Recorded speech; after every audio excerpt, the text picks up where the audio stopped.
Bonjour à vous, chers parents. J'espère que vous allez bien. Donc, bienvenue à cette capsule qui s'intitule Élargir sa zone de confort, c'est possible, mais comment? Donc, dans cette capsule-là, je vais tenter de vous expliquer un peu comment ça fonctionne l'anxiété. Pour vous l'expliquer, on a essayé de rendre ça très imagé en utilisant le concept de zone de confort. Donc, tout le monde, on a une zone de confort. La zone de confort, là, c'est là où on se sent bien, où on sait comment ça fonctionne, on est en terrain connu.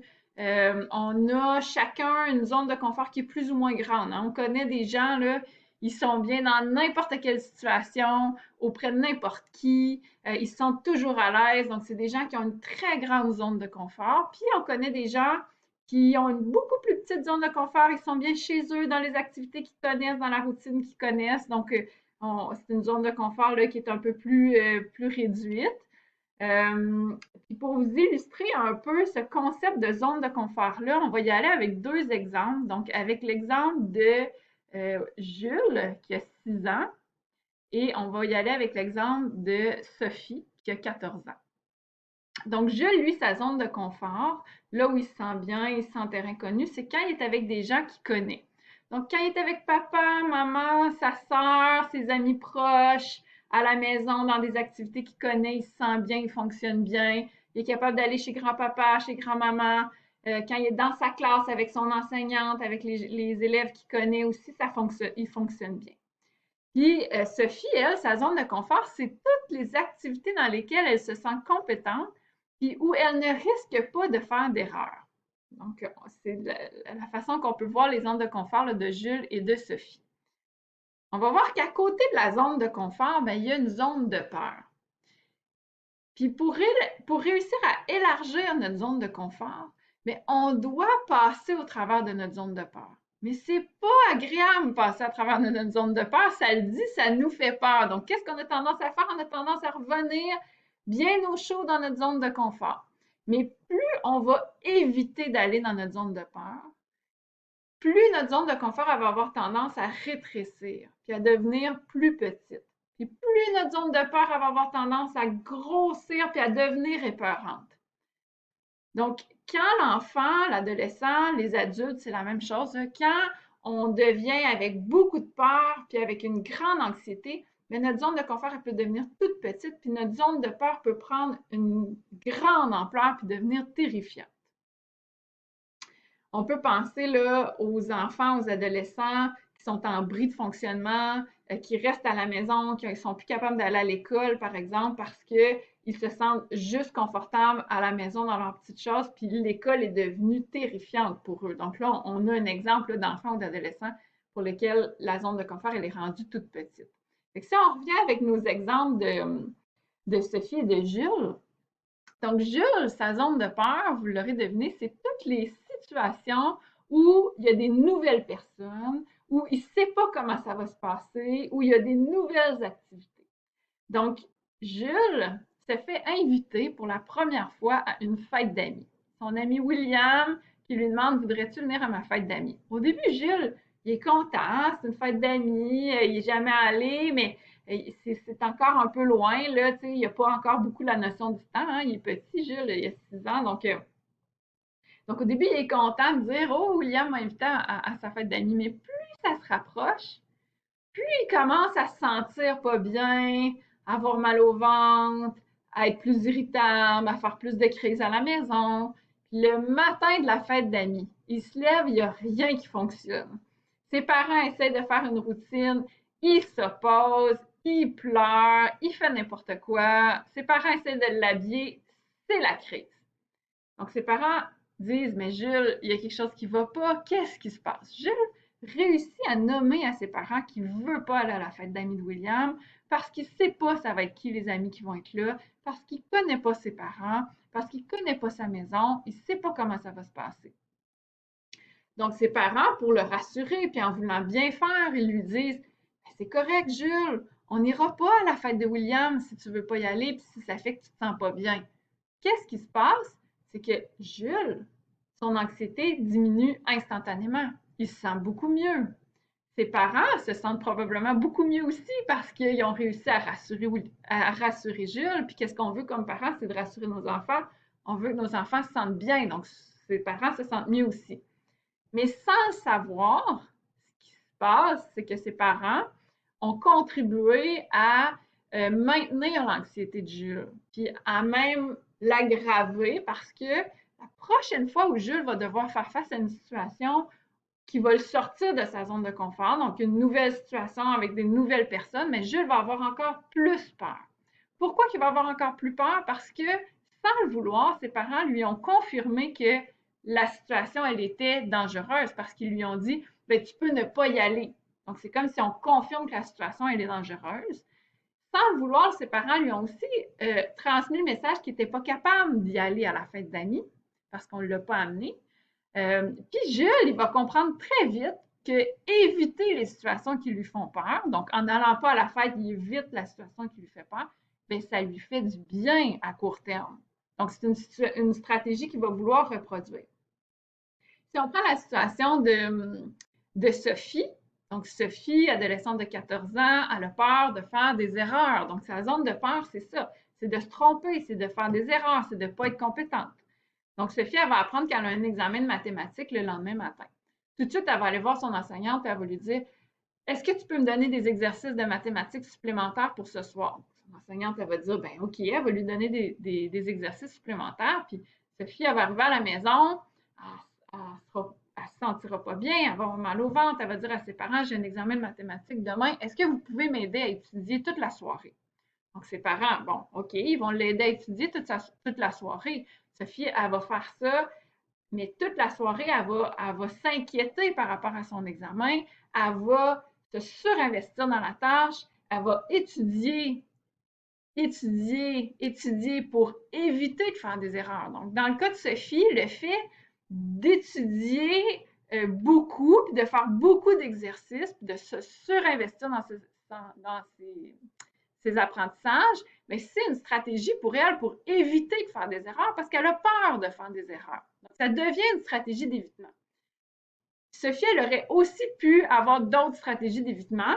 Les enfants là, qui ont plus une anxiété de performance comme Sophie peuvent aussi décider de s'opposer à la tâche. Hein? Donc, on en a des enfants, ils ne veulent pas faire la tâche, ils ne veulent pas faire les examens, ils ne veulent pas aller à l'école, mais des fois aussi, ça cache une peur de faire des erreurs puis de se tromper.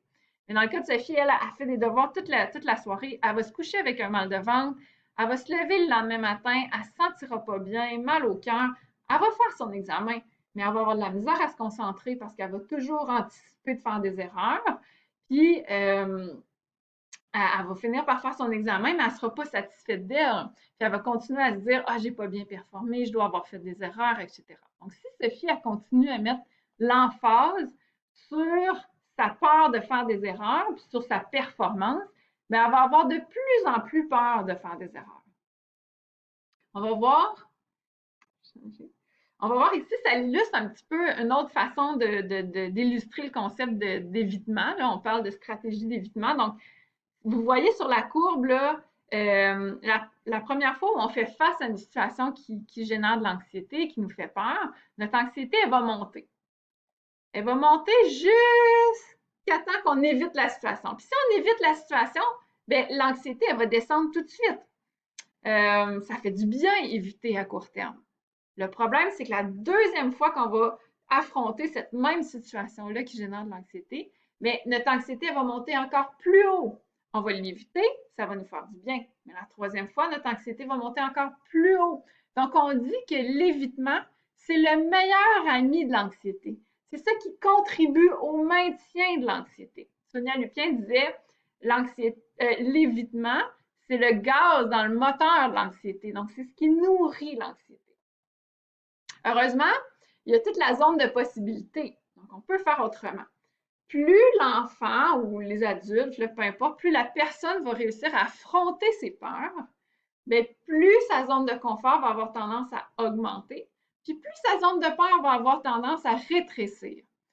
Quand notre zone de peur rétrécit, puis notre zone de confort prend de l'ampleur, bien là, on peut découvrir toute notre zone de possibilités ou notre zone d'apprentissage. Donc, dans l'exemple de Jules, ses parents vont faire un petit peu autrement. Ce qu'ils vont faire, c'est qu'ils vont lui dire, OK, Jules, je comprends que ça te fait peur d'aller à la fête de William. Veux-tu, on va trouver des stratégies pour y aller quand même, mais de façon graduelle ou de façon à te sécuriser. Donc, ce qu'ils peuvent vous proposer, c'est, veux-tu, je vais t'accompagner à la fête de William, puis vu que c'est la première fois, bien, je vais rester là avec toi. Ou je vais rester jusqu'à temps que tu te sentes bien dans la fête. Donc, William va y aller. Il sera peut-être pas content d'y aller, mais ses parents vont l'accompagner. Ils vont rester là un bout de temps. William va voir qu'il connaît des amis. Il va rencontrer les parents de William. Il va commencer à s'amuser, puis peut-être que ses parents pourront partir. Puis les prochaines fêtes d'amis, ça ne sera pas réglé.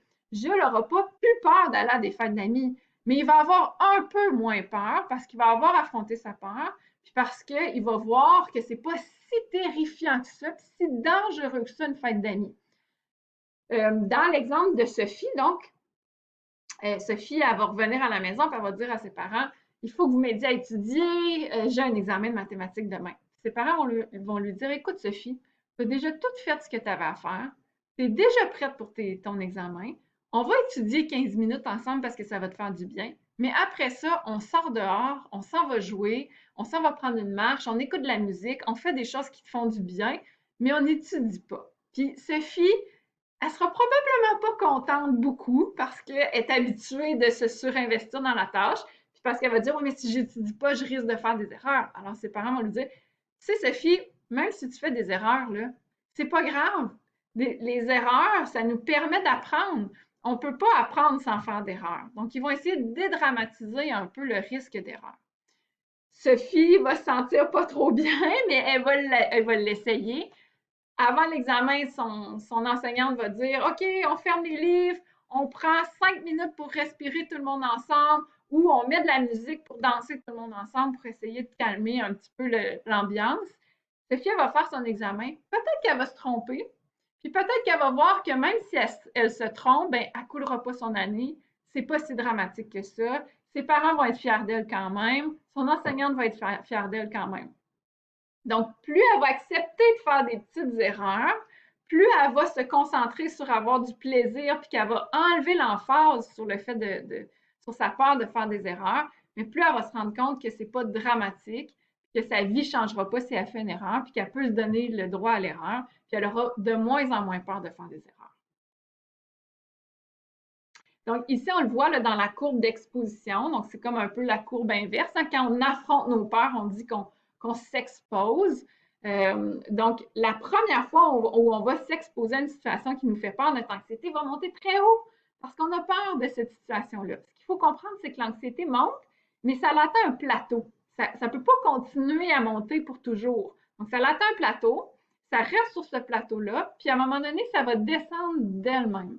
Si on est capable de tolérer cette anxiété-là dans la situation, puis qu'on attend qu'elle redescende, on va se rendre compte que la situation, elle est moins terrifiante que ce qu'on avait pensé, que la situation, elle n'entraîne pas les conséquences qu'on avait imaginées. Donc, la deuxième fois qu'on va affronter cette situation-là, notre anxiété va être un peu moins haute. Ça ne sera pas réglé, mais ça va être un peu moins haut. La troisième fois, ça va être encore moins haut. Donc, plus on va s'exposer à la même situation, mais à un moment donné, on va se rendre compte que la situation, elle n'est pas dangereuse finalement. Puis à un moment donné, si on le fait assez souvent, mais on n'aura même plus d'anxiété par rapport à cette situation-là. Donc, on dit là, que l'anxiété, c'est très inconfortable, mais ce n'est pas dangereux. Donc, on peut apprendre à la tolérer. Ce qu'il faut retenir, c'est que l'idée, c'est pas de lancer notre enfant dans sa zone de peur puis le laisser faire toute seule. Il faut qu'il vive des réussites, puis pour ça, il faut y aller petit pas par petit pas. Donc, si on reprend l'exemple de Jules, c'est pas de prendre Jules puis de dire tu vas affronter ta peur puis de le laisser sur le perron en avant de chez William en crise. Ça marchera pas, il sera pas capable de se calmer puis son anxiété va être encore plus grande. Donc, c'est d'y aller vraiment étape par étape. La première fois, je vais t'accompagner, je vais rester avec toi. La deuxième fois, ben, peut-être que je vais t'accompagner un peu moins longtemps. La troisième fois, veux-tu, on va regarder quel ami il va à la fête d'amis, puis peut-être que tu pourrais arriver en même temps que cet ami-là. Donc, graduellement, on expose l'enfant à ses peurs, mais en l'accompagnant. Il faut l'aider à se fixer des objectifs qui sont réalistes, qui vont lui faire vivre des réussites. C'est le cumul de ces petites réussites-là qui vont donner confiance à l'enfant. Chaque petit pas doit être encouragé. Donc, des fois, là, on a le goût comme parent que ça se règle tout de suite, mais ça ne peut pas se régler tout de suite. Il faut vraiment y aller graduellement. Il faut encourager chacun des petits pas qui est fait par l'enfant pour affronter ses peurs. Donc voilà, j'espère que ça vous a illustré un peu comment fonctionne l'anxiété. On va se voir dans une prochaine capsule.